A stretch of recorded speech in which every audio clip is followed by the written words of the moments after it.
Oi, a graça e a paz, amém, queridos? Uma canção dessa a gente não sabe como é que a gente faz, né? Se a gente aplaude, se a gente chora, se a gente rola, se a gente fica em silêncio.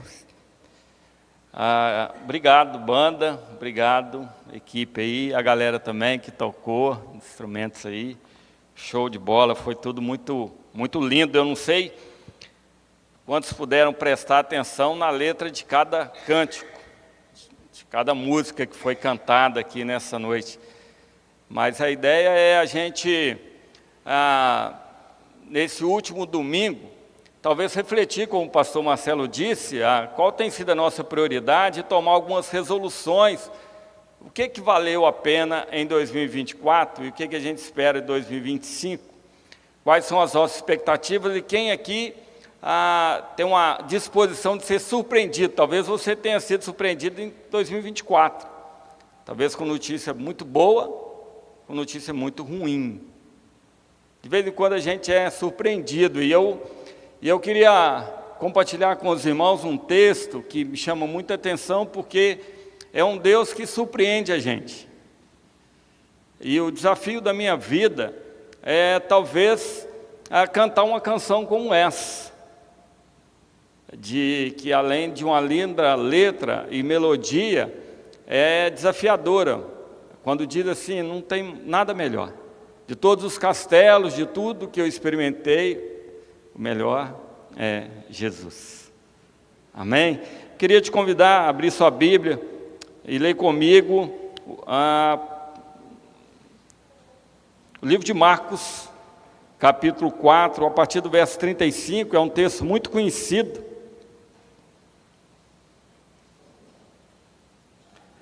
Nós cantamos isso aqui agora, na hora da dedicação do dízimos e ofertas, o hino 328 do cantor cristão, Sossegai, uma letra fantástica também, quando vai falar como é que a nossa alma está aflita, como as ondas invadem a nossa alma, como a gente fica atemorizado, esperando que alguma coisa nova aconteça, que aquele que dá ordem ao mar possa de fato sossegar o vento e o mar, e também acalmar o nosso coração. Marcos capítulo 4, a partir do verso 35, diz assim: naquele dia, ao anoitecer, disse ele aos seus discípulos: vamos para o outro lado. Deixando a multidão, eles levaram no barco, assim como estava. Outros barcos também o acompanhavam. Levantou-se um forte vendaval, e as ondas se lançavam sobre o barco, de forma que ele estava se enchendo de água. Jesus estava na popa, dormindo como um travesseiro. Os discípulos acordaram e clamaram: mestre, não importa que pereçamos? Ele se levantou, repreendeu o vento e disse ao mar: aquieta-te, acalme-se. O vento se aquietou e fez completa bonança. Então perguntou aos seus discípulos: por que vocês não estão com tanto medo? Ainda não têm fé? Eles estavam apavorados e perguntavam uns aos outros: quem é este que até o mar e o vento lhe obedecem? Amém? Eu acho que essa é a grande questão da nossa vida mesmo, é responder essa pergunta: quem é este? Quem é este que até o vento e o mar lhe obedecem? E a pergunta aqui não é de alguém quem é esse que acabou de chegar aqui? Você conhece, Iago? Você conhece, Diego? Não é que alguém que chegou na hora, e que acabou de chegar para um almoço de família, para um futebol, e que a galera começa a perguntar assim: quem que é este? Mas a ideia é assim: quem é este que almoça conosco, que come com a gente, pesca com a gente, joga bola com a gente, sorri com a gente, brinca com a gente, dorme com a gente, multiplica pães, faz milagres? Mas quem é este que até o vento e o mar lhe obedecem? Ou seja, quem é este que dá a impressão que a gente conheceu o suficiente dele e não conheceu, e ele continua surpreendendo a gente? Que você cria uma expectativa a respeito dele, que ele vai chegar só até ali, e de repente ele sobressalta e ele vai além. Quem é este? Então eu acho que a grande questão é essa, porque a vida cristã nossa, de vez em quando a gente esquece de quem Ele é, de vez em quando a gente esquece de olhar para Ele, a gente olha para a gente, e aí a tempestade fica maior ainda, a tempestade de fora e a tempestade de dentro, e a gente naufraga, e a gente não consegue suportar.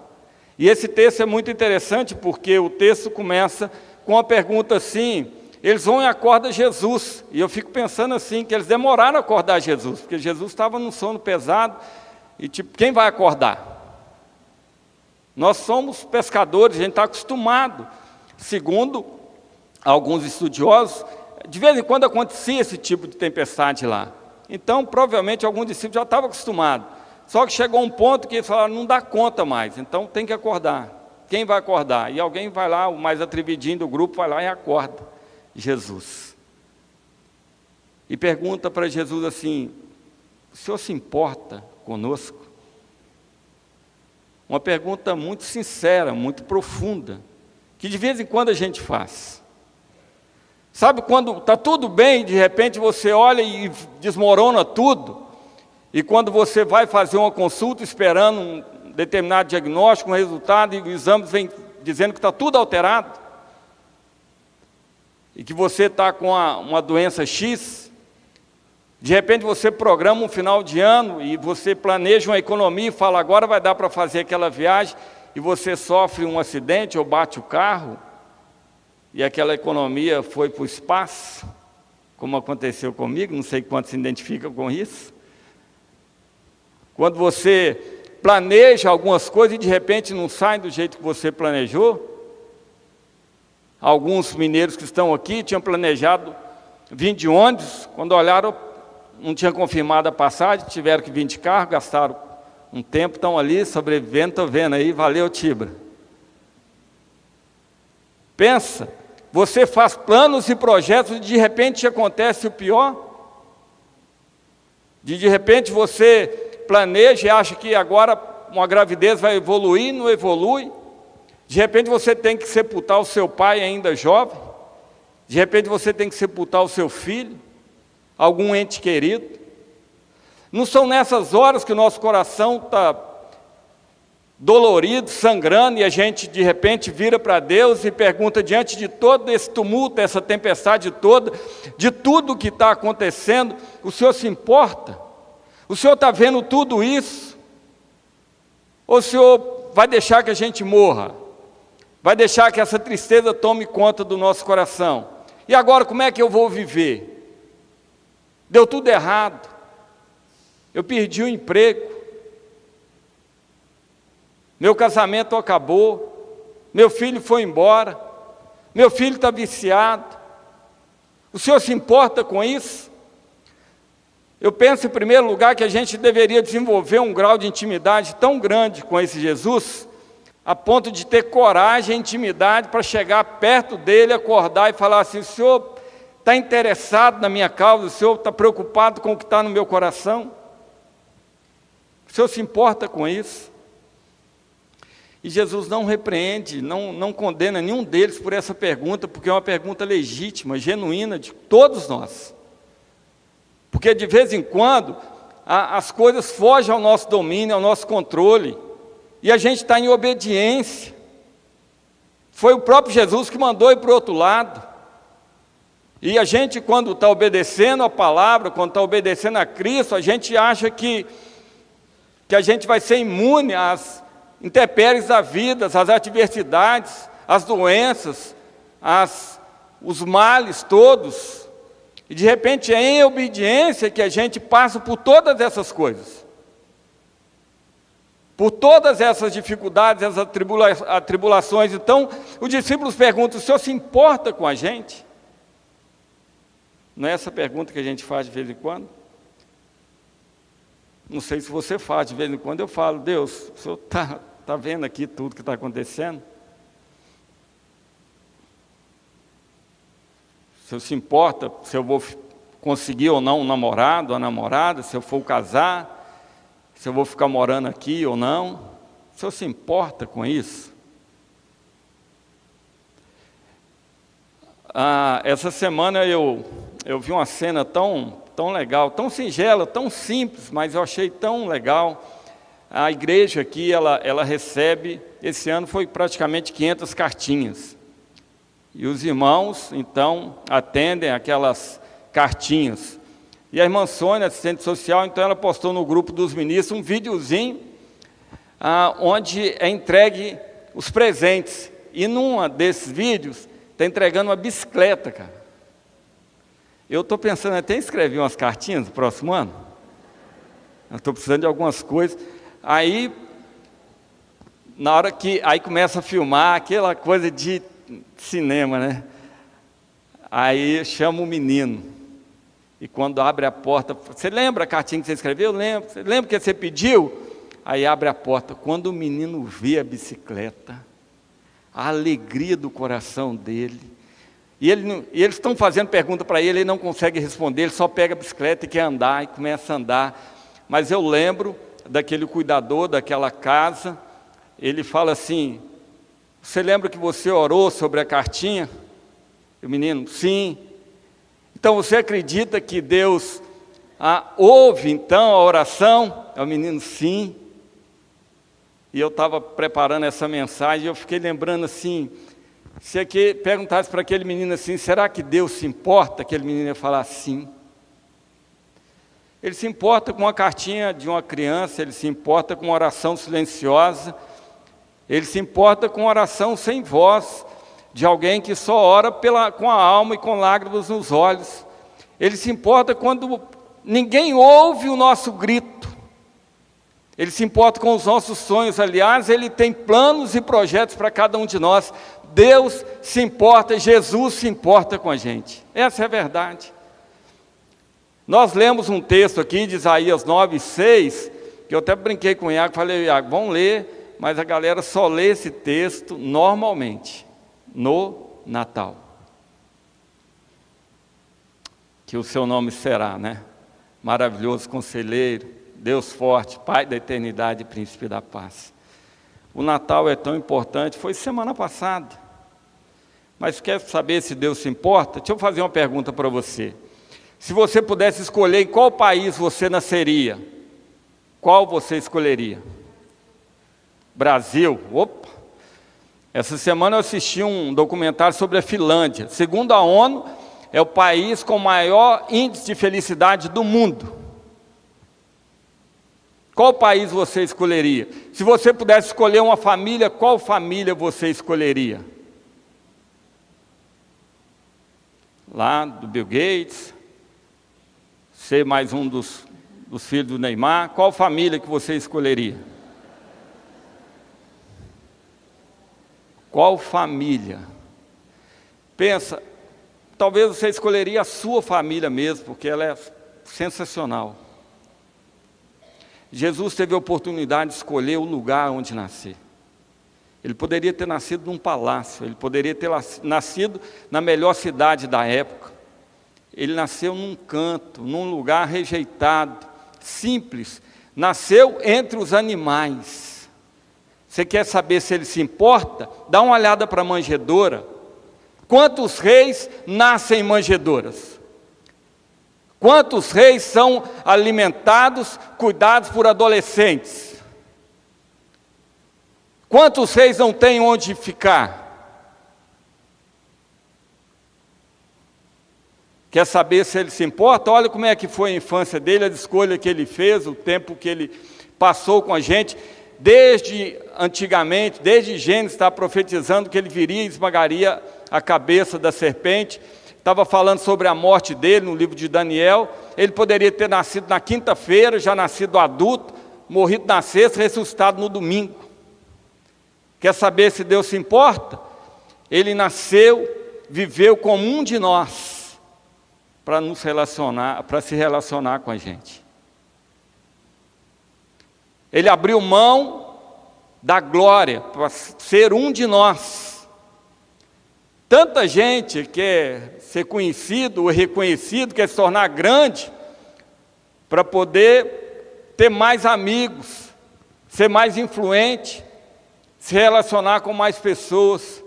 O Deus optou em se humilhar, em se tornar como um de nós, só para dizer assim: eu quero conhecer quais são as suas dores. Por onde você gosta de caminhar? Qual comida que você gosta? Qual a sua diversão? O que alegra o seu coração? Eu quero saber disso. Eu quero te conhecer de perto. Sabe, Filipenses capítulo 2, a partir do verso 5, fala assim: tende em vós o mesmo sentimento, a mesma atitude que também houve em Cristo Jesus, que mesmo sendo Deus, não teve por usurpação, o ser igual a Deus, algo que deveria apegar-se. Mas ele se esvaziou a si mesmo, tomando a forma de servo. E achado na forma de servo, se tornou como um homem. E como homem ele foi obediente até a morte, e morte de cruz. Ele só foi descendo, só para poder comunicar comigo e com você. Falar a nossa língua, saber o que a gente sente. Por isso que na IBD a gente está estudando o livro de Hebreus, e Hebreus capítulo 4, verso 15, vai dizer assim, que nós não temos um sumo sacerdote qualquer, que não possa compadecer das nossas fraquezas, mas alguém que, como nós, em tudo foi tentado, porém sem pecado. Alguém como eu e como você. Pergunta se ele se importa. Quantos de nós já nos rebaixamos para poder fazer a linguagem, entender a linguagem do outro? Tem um programa antigo, eu vou citar aqui, mas eu acredito que era no Fantástico, passava, eu não lembro, porque já tem quase 20 anos que eu não assisto TV aberta, especialmente algumas emissoras. Mas que era daquele episódio que o dono da empresa se disfarçava de um funcionário da empresa. Alguém lembra disso aí? Quem não lembra, pesquise isso depois. Só eu e mais 3 que lembram disso aí. Mas a ideia é a seguinte: é como se o pastor Marcelo disfarçasse aí de um visitante, de um membro comum, para ver como é que seria a recepção, como é que seria o tratamento, ou o Fred lá na empresa lá. E era interessante porque alguns patrões ficaram chocados quando foram perceber algumas histórias, a luta de alguns funcionários para chegar na empresa, alguns de que se alimentavam, qual que eram as dores, os sonhos de alguns, o potencial de outros, claro, a desonestidade de outros também, a pilantragem de outros, mas não foi fácil para alguns patrões fazerem isso. Sair da posição de cima e chegar embaixo. Mas eles fizeram isso e alguns mudaram a realidade da vida daqueles funcionários e da própria empresa. Quando eu leio essa pergunta aqui, se Deus se importa, eu penso no nascimento de Jesus, eu penso que Ele se importa demais, porque Ele deixou a glória dEle para habitar com a gente. É isso que o texto diz, de João 1,14 vai dizer, não é isso? Nós cantamos aqui, Jesus, Filho de Deus, aquele que o Verbo se fez carne e habitou entre nós, cheio de graça e de verdade. Nós vimos a sua glória, como glória do unigênito do Pai. Ele se fez como um de nós, para entender o que eu e o que você sente. Só para dizer assim, eu me importo com você. Passou boa parte da vida dele com a gente aqui, só para dizer que Ele nos ama. E se a gente ainda tiver alguma dúvida, talvez Romanos 5,8 possa dizer isso, que Deus prova o seu amor para conosco, em que Cristo morreu por nós, sendo nós ainda pecadores. Sabe, para um relacionamento ser feliz, saudável e duradouro, qualquer relacionamento, a gente precisa ceder, porque senão vira um relacionamento doentio, onde só um cede, o outro, só um que abre mão e o outro só por cima. O relacionamento de Deus conosco é um relacionamento saudável, porque Ele cedeu, Ele abriu mão da glória para poder habitar entre nós. Isso deveria fazer toda a diferença na nossa vida. Ele se importa com a gente, Ele se importa comigo e com você, e Ele conhece cada um de nós.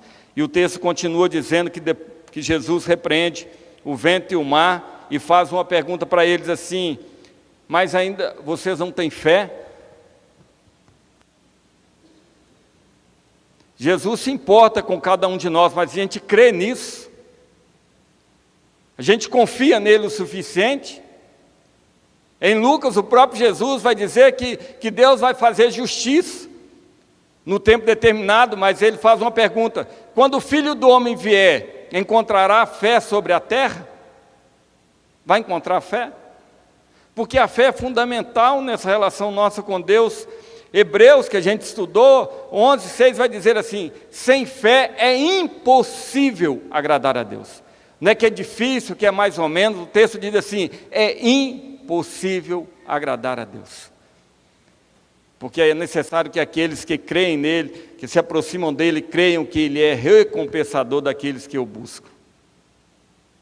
Ainda em Hebreus fala que se a gente recuar, se a gente não tiver fé suficiente, se a gente não perseverar, vai dizer assim que Deus não tem prazer na nossa alma. Mas aí o verso 39 do capítulo 10 diz assim: mas nós não somos daqueles que recuam para a perdição, mas daqueles que procedem para a salvação. Amém? A fé é fundamental. Eu não sei quantos de nós temos fé suficiente, talvez como aquela mulher do fluxo de sangue, que ela pensava assim: se eu tocar nele, eu estou impura, e ele vai ficar impuro. Mas e se eu tocar só nas vestes dele? Eu posso ser curado. E esse texto está em capítulo 5 de Marcos, e é interessante que ela toca, e Jesus para aquela multidão. Vocês conhecem muito esse texto, mas é tão lindo, porque a impressão que tem, e dependendo da narrativa, você vai perceber o medo da mulher. Porque Jesus fala assim: alguém me tocou. E os discípulos, mais irônicos, ainda falam assim: Senhor, o Senhor está de brincadeira, o Senhor está no meio do povão aqui, está todo mundo te esbarrando, é mais fácil perguntar quem não te tocou. Todo mundo te tocou, mas Jesus fala assim: quem me tocou? E o texto diz assim: aquela mulher constrangida, com vergonha, com medo, ela se manifesta e fala: foi eu, Senhor. Mas aí não está no texto, isso é o The Chosen que vai falar. Vai falar assim: Senhor, pode ficar tranquilo, eu só toquei na ponta da sua roupa, você não vai ficar impuro. Foi só aí, porque eu criei, e se eu tocasse aí eu seria curado. Aí Jesus vira para ela e fala assim: a sua fé te salvou. Vá em paz e fica livre desse mal. Sabe, às vezes, hoje não tem como tocar as vestes de Jesus. E aquela mulher fez mais do que tocar nas vestes de Jesus, ela tocou no coração de Jesus. Por isso saiu o poder. Não basta apenas estar próximo de Jesus. Tem gente que está muito próximo de Jesus e não extrai nada dele. Porque está próximo sem fé, sem confiança. Aquela mulher estava com o coração tão cheio de fé, que ela só tocou nas vestes e foi curada. E foi curada. O grande desafio nosso não é só saber se Jesus nos ama, é crer de fato que Ele nos ama e se importa com a gente, é ter fé suficiente para saber que Ele nos ama de fato. Eu lendo agora, recentemente, essa semana, a história da Elizabeth Elliot, não sei se vocês conhecem, é a esposa do Jim Elliot, que tinha uma missão aqui no Equador para evangelizar, foram chamados por Deus para evangelizar um povo que era conhecido pela sua crueldade e tudo mais, e eles visitam algumas vezes aquele povo, mas num determinado momento que eles achavam que já tinham conquistado aquele povo, eles são atingidos por flechas e são mortos e jogados naquele rio. E essa mulher estava com a criança de 10 meses. Então ela fica viúva muito, muito cedo. E é tão linda a história dela, sobre tantos aspectos, mas ela vai falar, uma das coisas ela vai falar assim que mantenha o seu coração tranquilo e deixe tudo nas mãos, naquelas mãos que foram feridas por você.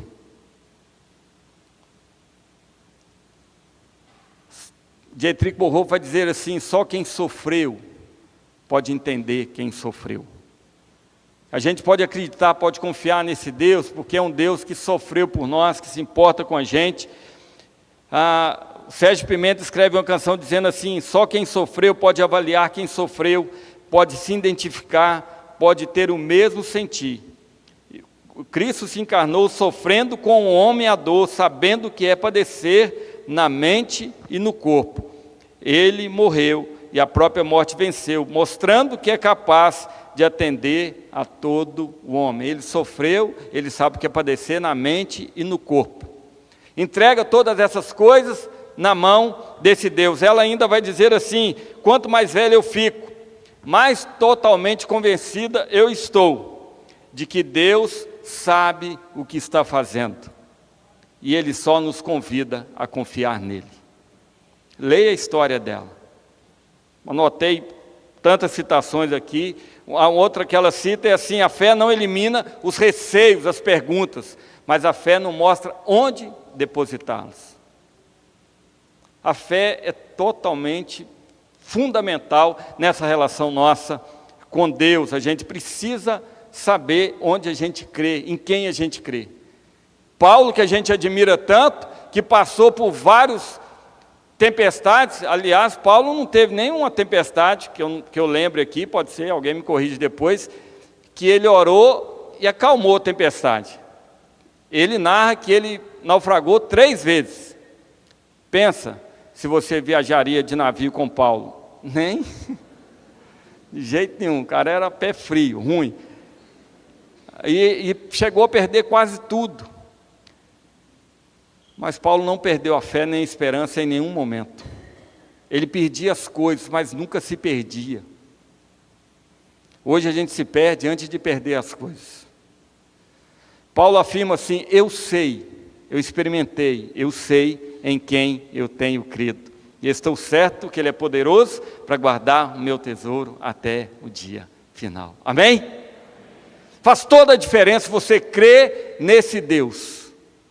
Porque é isso que Jó, assentado sobre a cinza, num caco de telha, ele vai falar assim: porque eu sei que o meu Redentor vive e por fim se levantará sobre essa terra. Amém? Ah, pastor, e se Deus não contar o final da história e não revelar? Essa é a grande questão. Às vezes Ele não revela, para Jó Ele não revelou. Vou contar uma experiência para vocês. Por que eu estou falando tudo isso, gente? É porque eu fico impressionado com tanto de gente que tem experiência com Deus, com Jesus, conhece Jesus de fato, e como isso muda a vida dessas pessoas em toda e qualquer situação. O Uron já esteve com a gente aqui várias vezes trazendo o grupo M. Em agosto, o filho dele sofreu um acidente, e de lá para cá a gente foi acompanhando, final de agosto. Sofreu um acidente lá nos Estados Unidos. O André tem 32 anos, tem 4 filhos pequenos. Ele foi ajudar um cara, mexer no carro lá, trocar o pneu, mexer algumas coisas lá. Um cara que já tinha sido até amputado as pernas, estava com prótese e tudo. Quando ele fala com o cara: o carro ainda não está em condições não, e ele nem sabia se o carro ia funcionar. Ele foi buscar mais uma ajuda. Esse senhor liga o carro, faz o carro funcionar, atropela o André, arrasta o André. Eu fui acompanhando todos os dias que o Uron mandava as mensagens. Em menos de 2 meses ele fez 18 cirurgias. Teve que praticamente reconstituir as costas, porque ele foi arrastando no asfalto, toda a pele foi tirada. A mão, tudo, não sei quantas fraturas. E enquanto ele estava internado, cada dia recuperando e Deus fazendo uma obra na vida dele, a preocupação dele é assim: eu sei que o cara foi preso. Quando é que eu vou poder ir na cadeia, falar de Jesus para ele e falar que eu o perdoo? Jesus faz a diferença na vida das pessoas. Mas ele fala no testemunho dele, que ele postou semana passada, é que enquanto ele estava no hospital, e ele querendo de repente saber o porquê de tudo isso, os pastores que o visitaram falaram com ele assim: André, e se Deus não te falar o porquê, você continua crendo? E se Deus não te falar o porquê, você continua crendo? E se Ele não apontar o caminho, não te der a resposta, você continua crendo? E ele continuou crendo. Semana passada ele foi lá, visitou o cara, orou com ele, perdoou, e foi para casa em paz com isso. Se Deus não te der todas as respostas, você continua crendo? Crer é mais do que acreditar. Crer é fazer com que a gente mude de vida mesmo, de verdade. Quantos aqui creem na lei da gravidade? Por falar na lei da gravidade, quem estiver dormindo, cai. Porque isso é a lei da gravidade. Sabe por que você crê na lei da gravidade? Pelo fato de você ter fé nisso, você não se joga de um prédio do 12º andar. Fala com a esposa assim, pode descer no elevador que eu vou pela janela. Quem faz isso? A fé nossa em Jesus deveria fazer essa diferença na nossa vida. Por causa do que a gente crê, as atitudes nossas são mudadas. A nossa fé determina o tipo de vida que a gente tem, as decisões que a gente vai tomar. A fé em Jesus faz toda essa diferença. Caminhando para o final, quem é esse que até o vento e o mar lhe obedece? Primeiro eu quero dizer bem rápido assim, o que ele não é. E aí eu vou tomar emprestado as palavras de C.S. Lewis. Quando ele diz assim, não venha com essa besteira assim, essa tolice de falar assim, que ele foi um grande mestre da moral. Essa é um tipo de pergunta, um tipo de afirmação que a gente nunca deveria fazer, diz ele. Porque se alguém que fosse um homem, simplesmente um homem, e dissesse todas as coisas que Jesus disse, ou ele seria um lunático, a ponto de um sujeito dizer assim, eu sou um ovo cozido, um lunático, um doido, ou seria o demônio em pessoa. E você tem a escolha.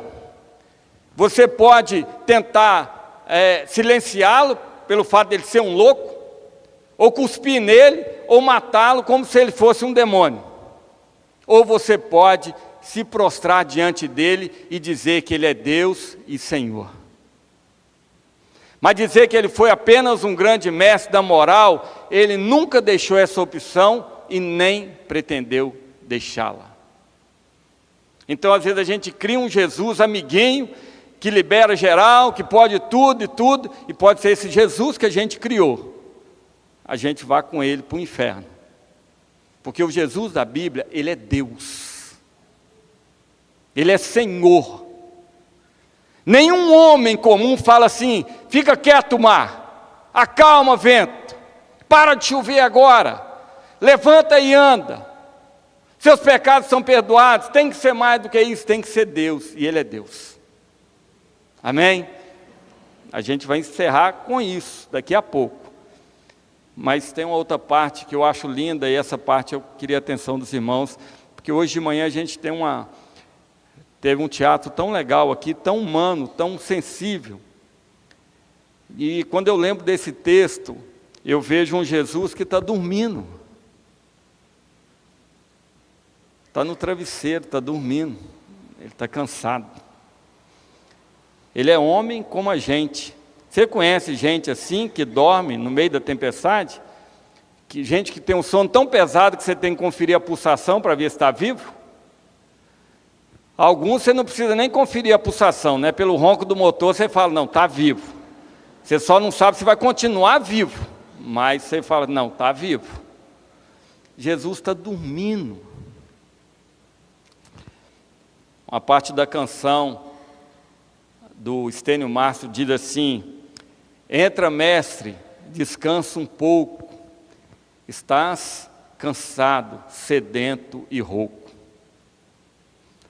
Dorme, mestre, a casa é tua, eu já fechei porta e janela para a rua. E continua dizendo assim, deixou-me falando só, dormiu tão pesado, fazia dó. Como será, mestre, esse sonho teu? Sonhas como homem sonhas como Deus? Sonhas com a glória que tinhas com o Pai na luz ou sonhas com a cruz? Deixou-me falando só, dormiu tão pesado, fazia dó. É um Jesus humano. Hoje foi refletido isso no teatro. E graças a Deus, Mata da Praia é uma igreja humana. Sabe, se a gente está buscando ser semelhante a Deus, talvez a gente precisa resgatar a nossa humanidade. Como foi dito hoje pela manhã, sentar na cadeira de rodas do outro, sentir a dor do outro. Aí nós temos um Deus que dorme, parece contraditório, não é? Porque lá em Salmo 121 fala que não dorme aquele que te guarda, aquele que guarda Israel, nem tosqueneja, nem cochila. Um Deus que se cansa. Isaías 40 fala que Deus não se cansa, pelo contrário, Ele dá força ao que não tem nenhum cansaço. Mas aqui nós temos um Deus homem, que cansa, que dorme, que chora, que compadece, que se importa. Quem é esse? Esse é um Deus homem. Um Deus que conhece cada um de nós. Um Deus que nos ama de fato e de verdade. Quem é este? É aquele que nos leva ao porto desejado. Tem um texto muito próximo desse texto aqui, e li agora, nem conheci esse texto, no Salmo 127. É um texto tão lindo. A partir do verso 23 vai dizer assim que aqueles que descem ao mar, aos mares, e que usam os navios para poder fazer comércio nas profundezas ou na imensidão das águas, estes veem as obras de Deus e as maravilhas que Ele faz no meio dos homens. Porque Deus falou e um vento se levantou tão forte que fez com que as ondas se levantassem até os céus e descessem até a profundeza do abismo. E no meio daquela tormenta, daquilo tudo, a alma dele desfaleceu, o texto diz. E eles andavam e cambaleavam como bêbados, e não adiantou de nada a sua habilidade, como não adiantou dos discípulos, de nada a sua habilidade. Então, eles clamaram ao Senhor, e o Senhor vem e acalma aquela tempestade, e o vento se acalma, e o texto diz assim, e eles se alegraram com aquela calmaria. Então, o Senhor os levou ao porto desejado. Que eles deem graças a Deus por todas as maravilhas que Ele tem feito na vida dos filhos dos homens. Quem é Jesus? Jesus é esse Deus tremendo, maravilhoso. Ele é quem, Lutero vai dizer assim, uma masmorra sem Cristo é um trono, e um trono sem Cristo é um inferno. John Wesley vai dizer assim, eu levanto todos os dias pela manhã e presto continência ao capitão da minha salvação. E faço uma pergunta, quais são as ordens para hoje? Quem é este? Ele é o Cordeiro de Deus que tira o pecado do mundo. Quem é este? É o que morreu na cruz por mim e por você. Quem é este? Ele mesmo vai dizer em João, pelo menos 7 afirmações, que Ele é a videira verdadeira, que Ele é o pão da vida, que Ele é a porta das ovelhas, que Ele é o bom pastor, que Ele é o caminho, a verdade e a vida, que Ele também é o nosso Salvador e que Ele é aquele que perdoa os pecados, Ele é o Verbo de Deus. Quem é este?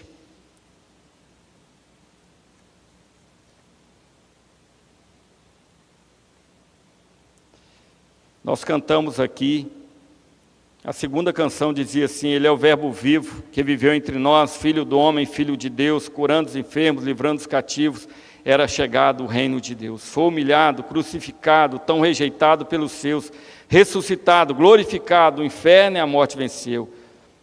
Tu és o Cristo, Filho do Deus vivo, sobre essa rocha tua igreja está. Tu és o Cristo, Filho do Deus vivo, rocha inabalável, outro igual não há. Quem é Jesus? E eu termino aqui. Para a mãe do Guilherme Kerr, ele fala que ele dizia que a mãe dele chamava de Jesus de meu amado, o amado de minha alma. E ele compõe uma canção: ao amado de minha alma cantarei. Fica bem cantar louvores ao Senhor. É Jesus razão maior de eu viver, de existir, de conhecer e prosseguir, de jamais desanimar frente ao porvir, de lutar, cansar, mas nunca esmurecer.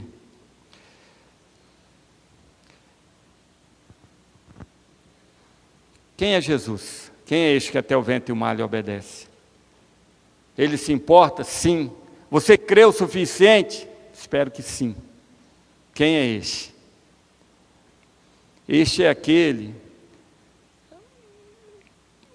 que eu recebi um vídeo de uma mãe, de um jovem que a gente acompanha, não é nem daqui da igreja, e que por várias vezes ela achou que perderia esse menino, para as drogas, para o álcool e tudo mais.